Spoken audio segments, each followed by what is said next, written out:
अरे भाई वो देख, क्या लड़की है, कसम से मिल जाए तो मजा आ जाए। राजन और सत्यम एक शाम पार्क में टहल रहे थे। तभी उन्हें एक बहुत सुंदर लड़की दिखती है और राजन उससे पूरी तरह मोहित हो चुका था। हाँ यार, लड़की तो अच्छी है, लेकिन तेरे मन में क्या चल रहा है? हाँ? तभी सत्यम को एक कॉल आता है और सत्यम कॉल पर बात करता हुआ पार्क से निकल जाता है। लेकिन दूसरी तरफ राजन अभी भी उस लड़की को घूर रहा था। राजन की वो शाम लड़की को घूरते हुए ही बीत गई। राजन रात भर उसी खूबसूरत लड़की के ख्यालों में खोया रहा। साथ ही साथ उसे इस बात का अफसोस भी था कि वो उस लड़की से बात नहीं कर पाया। अगले दिन जब राजन दोबारा उसी पार्क में गया तो इस बार भी उसे वही लड़की ठीक उसी जगह पर बैठी दिखी जहां पिछली शाम उसने देखा था। राजन उस लड़की के पास जाता है और उससे बात करने की कोशिश करता है। हाय, मैं राजन, यहीं पास में रहता हूं। और आपका नाम? राजन ने अपना इंट्रोडक्शन तो दे दिया था, लेकिन उस लड़की ने इस पर कुछ भी रिएक्ट नहीं किया और नॉर्मल रही। इसके कुछ देर बाद दोबारा से राजन ने उस लड़की को वही बात दोहराई, लेकिन इस बार भी बात नहीं बनी। राजन थोड़ा गुस्से से वापस पीछे की तरफ पलटा और वापस जाने लगा। बिरजू, अरे ओ बिरजू, रुको। राजन एकदम से खुशी के मारे पागल हो उठा और अगले ही पल उसने हैरानी से खुद से सवाल किया कि इस लड़की को मेरा पेट नेम कैसे पता, जबकि अभी तो मैं इससे पहली बार मिला हूँ। लेकिन राजन उस चीज को नजरअंदाज करता हुआ उससे बातें करने लगा। उस लड़की ने अपना नाम श्रुति बताया। दोनों अब हर शाम पार्क में मिलने लगे और आपस में दोनों की खूब बनने लगी। लेकिन अब राजन का वो हवसी कैरेक्टर और इंतजार नहीं करना चाहता था। इसी वजह से उसने एक शाम उस खूबसूरत लड़की के सामने शादी का प्रस्ताव रखा, जो खुशी खुशी बिना किसी झिझक के उस लड़की ने कबूल भी कर लिया। दोनों की शादी तो तय हो चुकी थी, लेकिन राजन उस खूबसूरत लड़की के प्यार में इतना डूबा था कि वो उस लड़की के बारे में उसका नाम श्रुति है इससे ज्यादा कुछ भी नहीं जानता था। एक सप्ताह के अंदर दोनों की शादी होनी तय थी। हर कोई राजन की इस जल्दबाजी से नाखुश था, लेकिन राजन को किसी के भी सजेशन से कोई फर्क नहीं पड़ने वाला था। बस कुछ दिन बाद राजन की शादी श्रुति से हो गई। श्रुति के घर से कोई भी नहीं आया था, जो थोड़ा अजीब था, लेकिन अब राजन की जिद के सामने किसकी चलनी थी। शादी होकर जैसे ही श्रुति ने घर की दहलीज पर अपना कदम रखा, तभी राजन के दोनों पालतू कुत्ते जोरों से भौंकने लगे। ऐसा लग रहा था कि वो किसी खतरे की तरफ संकेत कर रहे हैं। श्रुति भी उन कुत्तों को ऐसे घूर रही थी जैसे उसका बस चले तो वो तुरंत उन्हें निगल जाएगी। शादी को अब 10 दिन बीत चुके थे और आज 11वीं रात थी। पूरा गांव सुकून की वादियों में सो रहा था। तभी उस रात अस्तबल से गायों और बछड़ों के चिंघाड़ने की आवाज आने लगी। गांव के लगभग कुछ लोग जागे और अपने घरों से बाहर निकले। वो 4 लोग थे जो टॉर्च की रोशनी से अपने अस्तबल की तरफ जा रहे थे, जहां उन्होंने अपने गायों को बांधे रखा था। वो अपने अस्तबल के करीब पहुंचे तो उन्हें पायल और झुमके की आवाज सुनाई पड़ी। वो सभी एक बड़ी सी दीवार के पीछे छुप गए, लेकिन तभी उन्होंने जो नजारा देखा वो देखकर उनके तो होश उड़ गए। उन्होंने देखा इस गांव की नई दुल्हन और राजन की बीवी यानी श्रुति एक चुड़ैल का रूप लिए बछड़ों को नोच नोच कर खाए जा रही है। वो खून पीने में व्यस्त थी और साथ ही जानवरों के अंतड़ियों को खा खा कर उन्हें जमीन पर फेंक रखा था। वहां मौजूद उन चारों के रोंगटे खड़े हो गए और डर के कारण वो सभी लोग भागने लगे। इसी बीच उस चुड़ैल ने उन लोगों की मौजूदगी का एहसास कर लिया और बछड़ों के मांस को एक तरफ रखते हुए सीधे दीवार पर कूदी। उन चारों में से 3 तो भाग गए, लेकिन एक बदकिस्मती से वहीं फंस गया। मेरी असलियत को तूने एकदम करीब से देखा है। अब तेरा बचना तो असंभव है। अगली सुबह उस आदमी की लाश गांव के चौराहे पर लटकी मिली, जहां उसके जिस्म से दिल गायब था। इस घटना में एक और बात थी कि उसी रात वो चुड़ैल उन तीनों जो भाग निकले थे उनके सपने में भी आई थी, जहां उसने चेतावनी दी थी कि अगर उन्होंने उसकी असलियत किसी को भी बताई तो वो उन्हें भी भयानक मौत देगी। अब ये सिलसिला गांव में रफ्तार पकड़ने लगा। हर शनिवार की रात को गांव के जानवर तेज आवाज करने लगते और अगली सुबह सड़कों पर भयानक दर्द के साथ मरे मिलते। अब तक राजन को इस बात की कोई खबर नहीं थी कि गांव में हो रहे इस खौफनाक कांड को अंजाम उसकी सबसे भरोसेमंद यानी उसकी पत्नी ही दे रही है। भले राजन को श्रुति पर जरा भी शक नहीं गया था, लेकिन उसकी माँ को श्रुति में एक चुड़ैल साफ नजर आ रही थी। उसे लगभग यकीन था कि गांव में जो चुड़ैल हर शनिवार की रात अपना शिकार खोजती है और इस गांव को खंडर बनाने की कोशिश में है, वो कोई और नहीं बल्कि श्रुति ही है। राजन की माँ को श्रुति के बर्ताव से उस पर शक हो चुका था। जैसे सब्जी सेकंड्स में काट देना, खाना कुछ मिनटों में बना लेना, घर के एक कोने में बैठे होने के बावजूद पूरा काम कर लेना और कई बार काला जादू के सामान से खेलना। राजन की माँ को श्रुति का चेहरा दिन के हर पहर में अलग अलग दिखाई देता। जैसे सुबह इंसान जैसा, दोपहर तक एक बूढ़ी औरत, शाम और रात में उसकी माँ को श्रुति में एक खतरनाक चुड़ैल दिखती। एक रात राजन की बूढ़ी माँ अपने कमरे से बाहर पानी पीने के लिए आई तो वहीं उसे राजन के कमरे से कुछ अजीब आवाजें सुनाई देने लगी। राजन की माँ ने जब राजन के कमरे में झांका तो उसके होश उड़ गए, क्योंकि उसने देखा कि राजन की पत्नी श्रुति अब एक चुड़ैल थी और राजन के पैर के अंगूठे को चूस रही थी, शायद खून। ये देखकर राजन की बूढ़ी माँ ने अब ये फैसला कर लिया था कि कल सवेरे होते ही चाहे कुछ भी करके वो राजन को श्रुति की सच्चाई बताएगी। राजन की माँ अब अपने कमरे में चली जाती है, लेकिन उस चुड़ैल को इस बात की भनक लग चुकी थी कि उसे ऐसा करते राजन की माँ ने देखा है और वो उसकी असलियत जान चुकी है, तो उसका जिंदा रहना श्रुति के लिए खतरनाक साबित हो सकता था। इसके बाद श्रुति सीधा उसी बुढ़िया के कमरे में जाती है और एक भयानक आवाज के साथ उसकी गर्दन पकड़ लेती है। उस बुढ़िया की चीख निकल जाती है और इसके साथ ही राजन की आंख भी खुलती है और राजन कमरे से बाहर आते हुए सीधा अपनी माँ के कमरे में जाता है। ये तुम क्या कर रही हो श्रुति? क्या तुम पागल हो गई हो? छोड़ो माँ को। अब धीरे धीरे श्रुति का चेहरा बदलने लगता है, उसके बाल बढ़ने लगते हैं और उसके चेहरे पर झुर्रियां बढ़ने लगती है।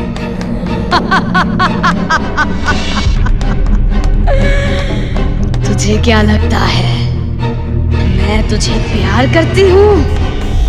नहीं, तू तो मेरा बस एक इस गांव में पहुंचने का जरिया था। सालों पहले मेरी माँ अवंतिका को तुम लोगों ने जिंदा जला दिया था। मैं उसी का बदला लेने आई हूँ। अवंतिका? वो डायन जो गांव के मासूम बच्चों की बलि देती थी।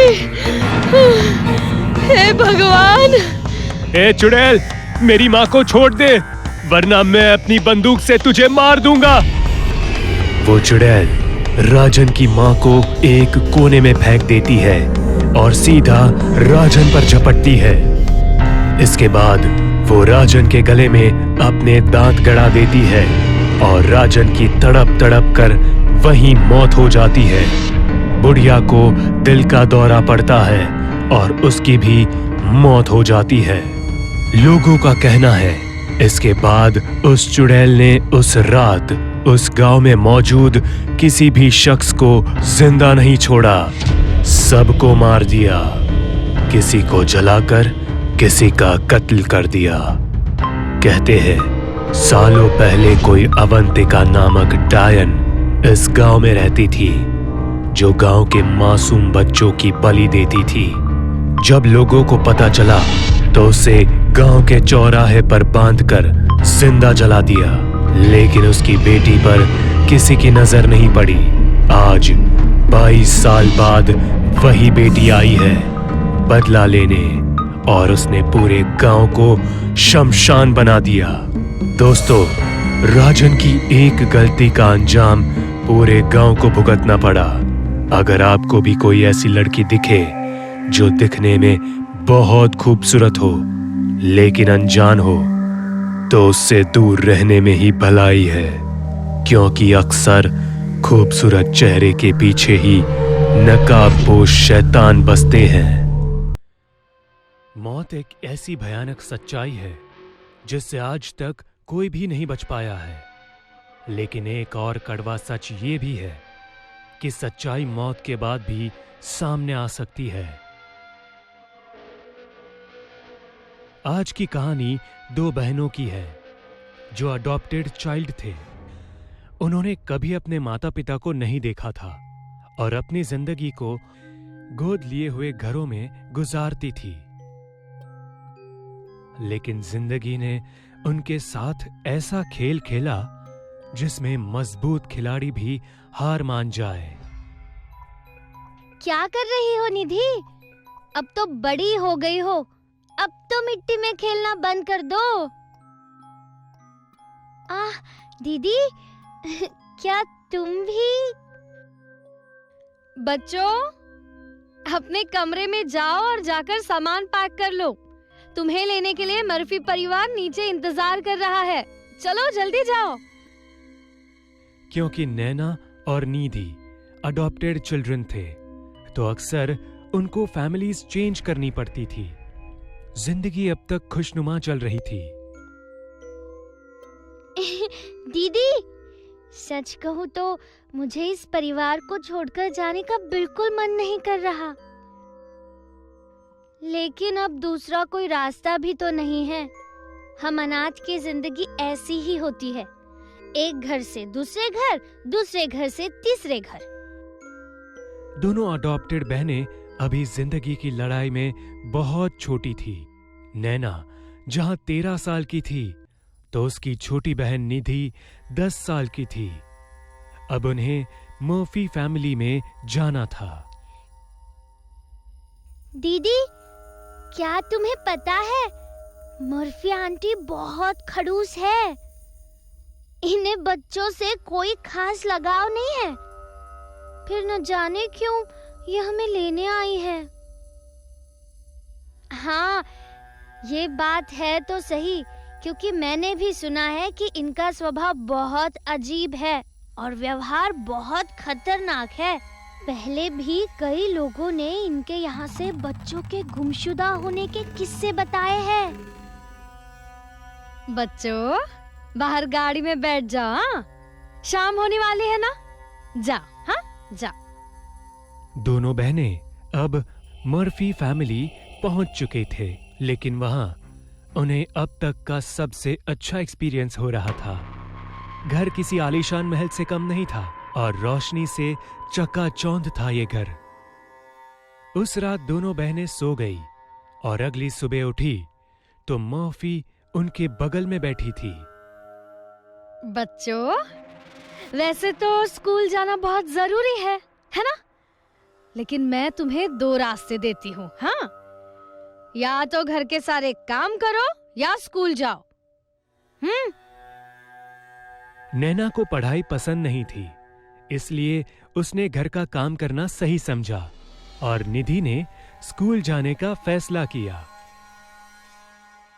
तकरीबन 1 हफ्ते बाद नैना, नैना, जल्दी से डाइनिंग हॉल पहुंचो, चलो। डाइनिंग हॉल पर बैठने के बाद निधि, तुम शुरू करो। आज तुम्हारा मनपसंद पकवान बनाया है। नैना, मुझे तुमसे बात करनी है। मुझे नहीं पता कि तुम्हारे पहले परिवार कैसे रहे हैं या उनकी क्या मानसिकता रही है, लेकिन इस घर में हम ईमानदारी को महत्व देते हैं और तुम जिसे अपनी बहन कहती हो वो सिर्फ तुम्हारा वहम है। ये तुम्हारी काल्पनिक मित्र है और इससे ज्यादा कुछ भी नहीं, समझी? और तुम अब 13 साल की हो। अब ये बचकानी हरकतें तुमको शोभा नहीं देती। मैडम, ये आप क्या कह रही है? क्या निधि आपको दिखाई नहीं देती? ये मेरी काल्पनिक या सपने की बहन नहीं है, बल्कि असली बहन है। आपने हम दोनों को अडॉप्ट किया है ना? नहीं नहीं नैना, मैंने सिर्फ तुम्हें गोद लिया है। मैं किसी दूसरी लड़की को नहीं जानती और निधि कहकर जिसे तुम बुलाती हो ना, असल में उसका इस धरती पर कोई अस्तित्व ही नहीं है। मर्फी की ये बातें सुनकर नैना को गुस्सा तो आ रहा था, लेकिन वो अपनी भावना को व्यक्त नहीं कर पाई और नाराज होते हुए अपने कमरे में चली गई। नैना मन ही मन में बड़बड़ाते हुए, क्या मैं पागल हूँ? क्या निधि जैसी कोई लड़की असल में है ही नहीं? ये सब मेरा वहम है। क्या मेरी इसी पागल और बचकानी हरकतों की वजह से पुराने परिवारों ने मुझे छोड़ दिया है? नैना अपने मन में ये सवाल कर ही रही थी कि तभी दरवाजे पर एक दस्तक हुई। दरवाजे पर निधि खड़ी मुस्कुरा रही थी। निधि, निधि, तुम मेरी बहन मर्फी आंटी है ना? वो मुझे पागल साबित करना चाहती है। वो कहती है तुम असल में हो ही नहीं, जबकि तुम हो। सच कहना, कहीं ये मेरा वहम या ये पागलपन तो नहीं है ना? सच बोलो। निधि की आंखों में आंसू होते हैं और वो बिना कोई जवाब दिए सीधा चलने लगती है और वो बेसमेंट के पास जाकर गायब हो जाती है। नैना बेसमेंट में पहुंच चुकी थी। तभी उसे भूरे बालों वाली और चेहरे पर बहुत झुर्रियां वाली औरत दिखती है, जो ठीक से देखने पर पता चलता है कि ये तो मिस मर्फी ही है। नैना को दिखता है कि मर्फी असल में कोई इंसान नहीं, बल्कि एक नरभक्षिणी डायन है। तभी वो प्लास्टिक के थैले में से एक लाश को बाहर निकालती है। ऊपर बल्ब लटक रहा होता है, जिसकी रोशनी में नैना को साफ दिखता है कि वो लाश किसी और की नहीं, बल्कि निधि की थी। नैना अंदर से कांप उठती है और अब उसे समझ नहीं आ रहा था कि वो क्या करे। उसे बहुत डर लग रहा था और रोना भी आ रहा था, लेकिन अगर मर्फी उसे अभी इसी वक्त देख लेगी तो जाहिर है वो उसे भी मार देगी। नैना दबे पांव अपने कमरे में आती है और दरवाजा कसकर बंद करके रोने लगती है। अब तो वो और भी ज्यादा डरी और कंफ्यूज्ड थी।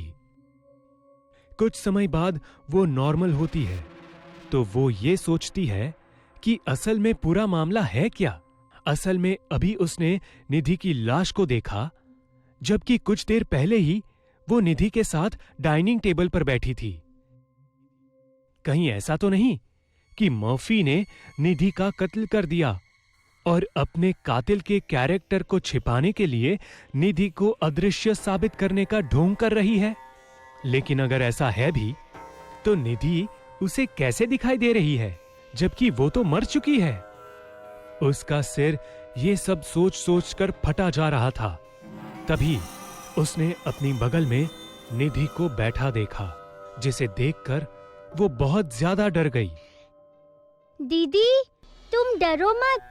ये सच है कि मैं मर चुकी हूँ और मेरा अब कोई वजूद नहीं है। लेकिन मेरी कातिल वो चुड़ैल मर्फी ही है। ठीक पिछले हफ्ते के शनिवार की रात को जब तुम बार्बर अंकल के साथ मेला देखने गई थी ना, तब मैं गलती से मर्फी आंटी के रूम में दाखिल हो गई थी, जहाँ जाने को वो सख्त मना करती थी। मर्फी आंटी के कमरे में उनकी असलियत थी, जैसे भूत के कॉस्ट्यूम, बड़े नाखून, सफेद बाल और खून की बोतल। मुझे मर्फी आंटी ने देख लिया और अपनी असलियत छिपाने के लिए उन्होंने मुझे धोखे से बेसमेंट में बुलाया और सिर पर रॉड मारकर मुझे मार दिया, मेरी हत्या कर दी। और वही मुझे एक प्लास्टिक के थैले में बांध दिया, जिससे किसी को मेरे बारे में कभी पता ना चल सके। इतना बताकर निधि वहां से गायब हो गई। यानी कि नैना को अब पूरा माजरा पता चल चुका था। उसे बहुत रोना आ रहा था, क्योंकि उसके और उसके बहन में एक बहुत मासूम रिश्ता था, जिस वजह से निधि की आत्मा मरने के बाद भी उसे दिखाई देती है। नैना ने सोच लिया था कि अब वो किसी भी तरह से निधि को इंसाफ दिलाएगी और मर्फी को सजा। इसलिए अगली सुबह होते ही वो तैमूर अंकल के घर गई और उन्हें जाकर सारी बात बताई। तैमूर वही शख्स था जिसने इनका सेटलमेंट मर्फी फैमिली में कराया था, लेकिन इसके बावजूद तैमूर भी मर्फी की असलियत से अनजान था। शाम को नैना तैमूर और पुलिस वाले को लेकर मर्फी हाउस पहुंची और उन्हें बेसमेंट में उस लाश को दिखाने के लिए ले जाने लगी। बेसमेंट में पहुंचते ही जो उन्होंने देखा, वो देखकर सबका दिल दहल उठा। उन्होंने देखा मर्फी फांसी के फंदे पर झूल रही थी और अब उसका असली चुड़ैल वाला चेहरा भी साफ झलक रहा था। वो 200 साल की बुढ़िया नजर आ रही थी। अब तो मर्फी ही मर चुकी थी, तो अब इसके आगे क्या ही हो सकता था। लेकिन नैना ने निधि को मर्फी के झूलते लाश के बगल में मुस्कुराता देखा। नैना समझ गई कि इस चुड़ैल की इतनी भयानक मौत कैसे हुई। इसका कत्ल निधि ने ही किया। वो आखिरी बार था जब नैना ने निधि को देखा। उसके बाद निधि का दाह संस्कार हुआ और फिर निधि कभी भी नैना को नजर नहीं आई। मर्फी का अंत भले ही दर्दनाक हुआ, लेकिन उसने एक मासूम से उसकी जिंदगी छीन ली। 2 बहनों को हमेशा हमेशा के लिए जुदा कर दिया।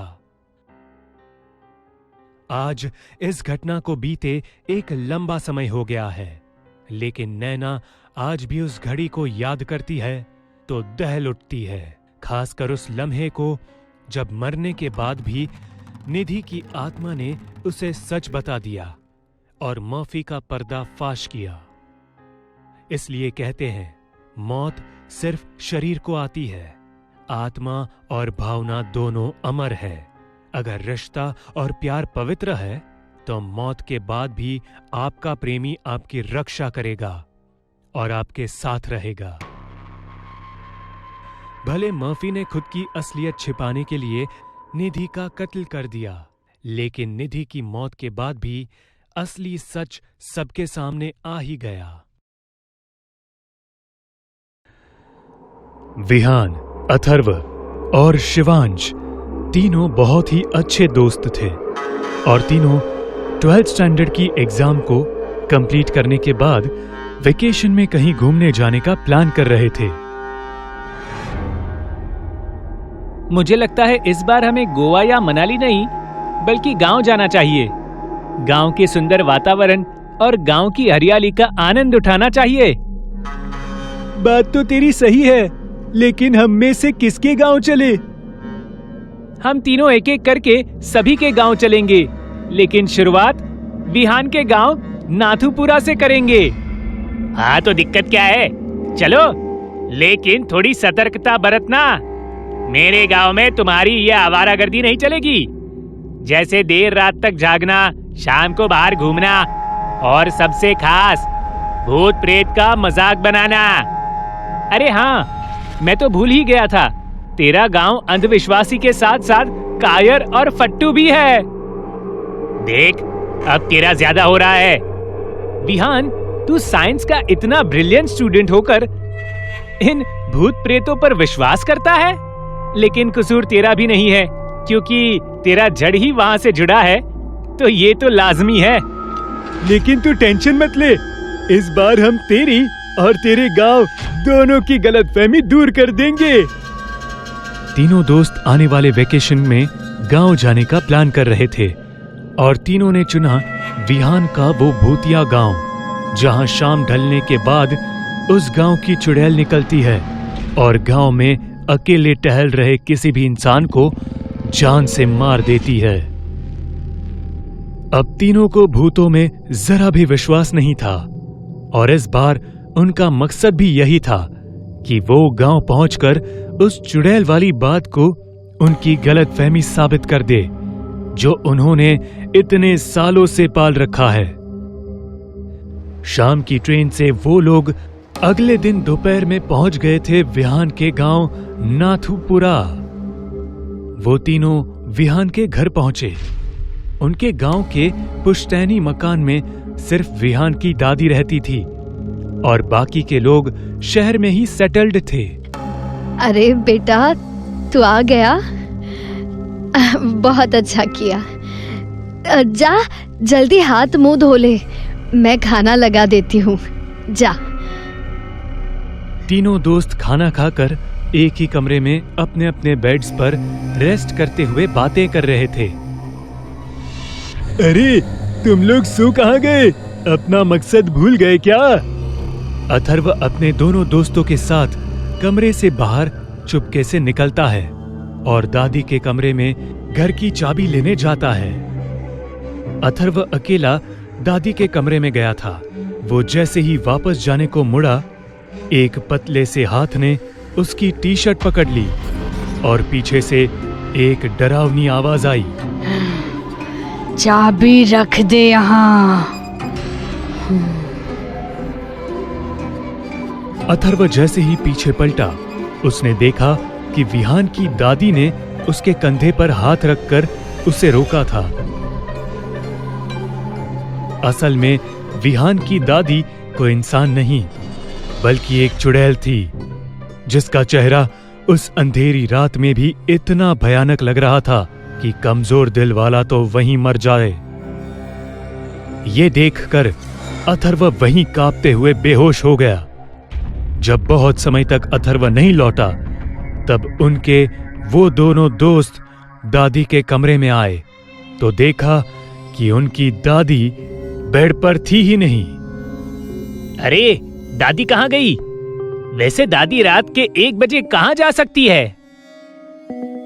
अरे, हो सकता है वॉशरूम गई होंगी, लेकिन पहले इस डरपोक को उठा, ना जाने क्या देख लिया कि यहीं बेहोश हो गया। वो दोनों उस रात नहीं जा पाते क्योंकि अथर्व उस हालत में नहीं था। अगली सुबह अथर्व की जब आंख खुलती है तो उसे उसके ठीक बगल में विहान की दादी बैठी दिखती है, जो अभी भी उसी खौफनाक चेहरे के साथ थी। बेटा, तू मेरा अच्छा बच्चा है ना? किसी को कुछ मत बताना कि मैं कौन हूँ, वरना कोई तुझे नहीं जान पाएगा कि तू कौन था। अच्छा बेटा मेरा। इसके बाद विहान की दादी वहां से चली जाती है। अथर्व अभी भी सदमे में होता है और अपने दोनों दोस्तों को यहां से जितनी जल्दी हो सके निकल जाने को कहता है। उसी शाम जब तीनों दोस्त गांव की सैर कर रहे होते हैं तो वो एक चीज नोटिस कर रहे थे कि हर कोई उनसे दूर भाग रहा था। कोई उनसे बात नहीं करना चाहता था। उन्हें इसकी वजह नहीं पता चल रही थी। एक चाय की टपरी चलाने वाले अब्दुल चाचा थे जो विहान को तब से जानते थे जब से विहान बहुत छोटा था। विहान उस अब्दुल चाचा के पास गया और उनसे बोला, अब्दुल चाचा, भूल गए क्या मुझे? ना बेटा, मैं तुझे कैसे भूलूंगा? तुझे तो मैंने मेरी गोद में खिलाया है। इसके बाद विहान उनसे गांव की चुड़ैल और शाम ढलने के बाद किसी का भी गांव में ना दिखने का कारण पूछता है और ये भी पूछता है कि आखिर उन तीनों को देखकर गांव के लोग भाग क्यों रहे हैं।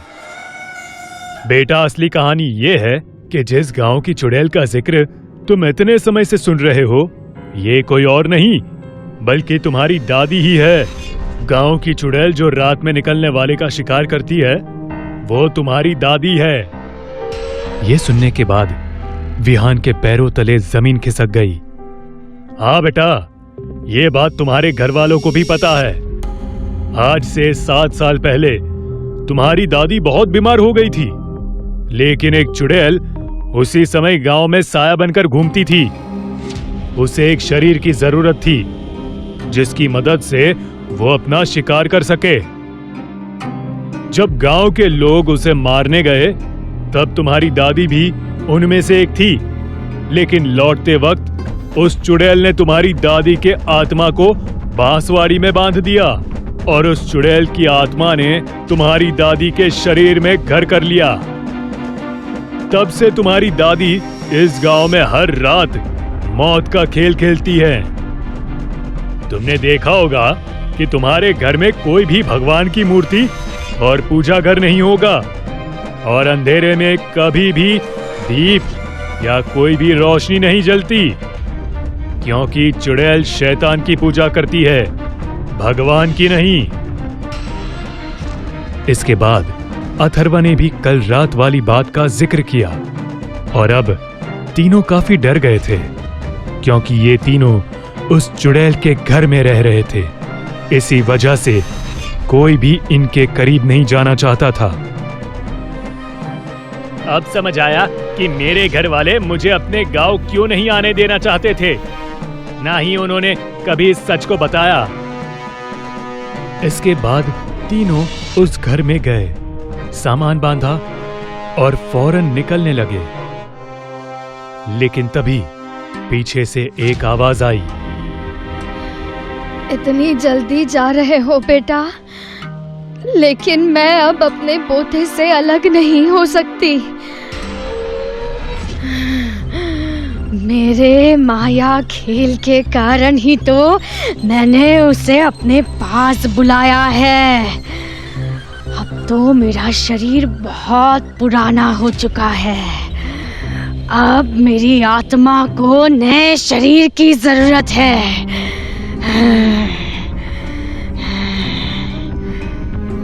इतना कहते ही विहान की दादी के अंदर बसी उस चुड़ैल की आत्मा ने विहान के शरीर के अंदर दस्तक दी और इस डरावने दृश्य को देखते हुए वो दोनों दोस्त अपनी जान बचाकर भागे। कहते हैं अब विहान की दादी की जगह विहान का शरीर उस चुड़ैल का घर बन चुका है, जो अगले 60 साल तक यूं ही इस गांव में हर रात मौत का खेल खेलेगा।